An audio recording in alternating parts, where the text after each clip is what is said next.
વ્યાસજીએ નારદજીની કથા સંભળાવી અને મહર્ષિ વેદવ્યાસજી એકદમ ચિંતિત રહેલા. નારદજીએ જોયું એટલે વ્યાસજીને પૂછ્યું કે તમે આટલા બધા ચિંતાતુર કેમ? તમે તો જ્ઞાની છો, વિદ્વાન છો, તમે આટલા બધા પુરાણોની રચના કરી, આટલા બધા શાસ્ત્રો લખ્યા છે, છતાં હજી તમારા મુખમંડળ ઉપર ચિંતા, કારણ શું છે? બ્રહ્માના માનસ પુત્ર નારદજી, આનું ગુપ્ત કારણ મને જણાવો. હજી મને અપૂર્ણતા લાગે છે. ત્યારે નારદજીએ કહ્યું કે આમાં તમે ખૂબ લખ્યું, ખૂબ વર્ણન કર્યું છે, પણ યોગસૂત્રના ભાષ્યો, બ્રહ્મસૂત્રના ભાષ્યો, પુરાણોના વર્ણાશ્રમના ધર્મો, જ્ઞાન વૈરાગ્ય, પણ એક હજી તમારું બાકી છે, એ કૃષ્ણની લીલાઓનું વર્ણન બાકી છે. આપ આપના મુખેથી કૃષ્ણની લીલાઓનું વર્ણન ગાઓ, લખો અને પ્રેમપૂર્વક એનું વર્ણન કરો, તો આપ તૃપ્તિનો અહેસાસ કરશો.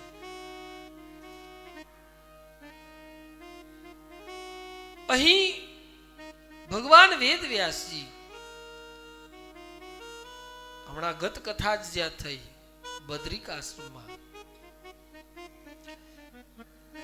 બદ્રિકાશ્રમથી મંદિરથી આગળ ત્યાં વ્યાસ ગુફા અને ગણેશ ગુફા છે, અને એ જ જગ્યા ઉપર ત્યાં જ્યાં ભાગવતજીનો ઉદ્ગમ થયો છે, ઉદ્ગમ સ્થાન છે, જ્યાં માં સરસ્વતી વહી રહ્યા છે.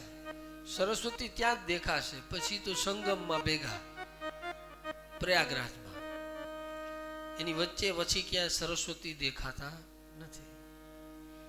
જ્યાં સરસ્વતી નદીનું ઉદ્ગમ સ્થાન છે અને એને એકદમ નજીક ત્યાં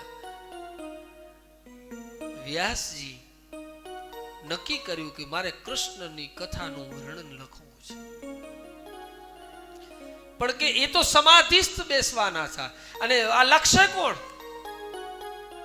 તો કે એના માટે ગણપતિ મહારાજને બોલાવ્યા. તમે લખો. ગણપતિ મહારાજ આવ્યા એટલે એને શરત મૂકી કે લખું તો કે તમે સતત બોલતા રહો અને હું લખતો રહું.